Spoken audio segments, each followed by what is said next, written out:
पुण्यातील पद्मावती नगरमध्ये एका घरावर भिंत कोसळली आहे। मान्सूनपूर्व पावसाच्या वेळी घरावर भिंत कोसळली, यात मोठं नुकसान झालंय। पुण्यातल्या पद्मावती नगरमधली ही घटना, एका घरावर भिंत कोसळली। त्या दृश्यांमध्ये दिसतंय संरक्षक भिंत एका खालच्या घरावर कोसळलेली आहे, ज्यात घराचं नुकसान झालं। याबद्दल आणखी माहिती घेऊ, आपले प्रतिनिधी लक्ष्मण जाधव आपल्यासोबत आहेत। लक्ष्मण, कुठली जीवितहानी यात झाला का किंवा कोणी जखमी झालाय का?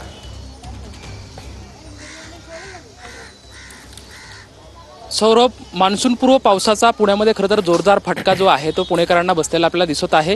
पुण्यामध्ये काल खरं तर खूप मोठ्या प्रमाणात पाणी साचलेलं होतं, काहींच्या घरात पाणी घुसलेलं होतं। मात्र पद्मावती नगरमधून या परिसरामध्ये आपण आलेलो आहोत आणि जी तुम्ही माझ्यासमोर जी पाहताय ती मोठी सी बिल्डिंग आहे। या सी बिल्डिंगची जी संरक्षण भिंत आहे ती खरं तर काल पावसामुळे संरक्षण भिंत ही कोसळली आणि कोसळल्याच्या नंतर ह्या घरावरती ती खरं तर भिंत कोसळली आणि हे ज्या दगड जे आहेत त्या भिंतीचे सर्व दगड जे आहेत त्या घरामध्ये आले आहेत। कुठली जीवितहानी मात्र झालेली नाही, मात्र मोठ्या प्रमाणात जे आहे ते नुकसान खूप मोठ्या प्रमाणात झालेलं आहे। कारण की ह्या घरावरतीच ही भिंत कोसळली आणि या सर्व आपण बघतोय की मोठा राडारोडा असेल की मोठमोठे दगड जे आहे ते पूर्णपणे घरामध्ये आले, सर्व सामान अस्ताव्यस्त झाले। त्यामध्ये अनेक नुकसान खरं तर ह्या जे हे रहिवासी आहेत तर त्यांचं मोठ्या प्रमाणात नुकसान झालं। आपण पाहू शकतोय की कशा पद्धतीने पूर्ण त्यांचा जो संसार आहे तो पूर्ण उद्ध्वस्त झाल्यासारखं हे चित्र जे आहे ते आपण सध्या पाहू शकतो की मोठ्या प्रमाणात जे आहे ते हे दगड जे आहेत त्या भिंतीचे सर्व खाली आहेत। खरं तर रहिवासी जी आहे त्यांना नोटीस देण्यात आली। जी पुढची सी बिल्डिंग आहे त्या बिल्डिंग मध्ये सुद्धा सांगण्यात आले की 3 फ्लोर जे आहे ते रिकामे करण्यात आले आहेत। रात्रीच साधारण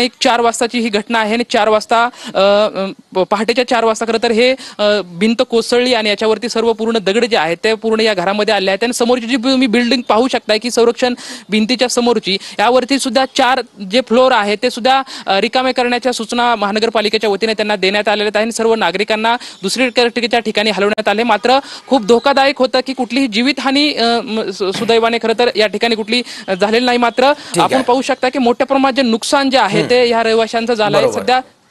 बरोबर, आणि या सगळ्या घटनेची भीषणता यावरून दिसते आणि संभाव्य धोका सुद्धा यावरून लक्षात येतोय। लक्ष्मण, धन्यवाद या माहितीबद्दल।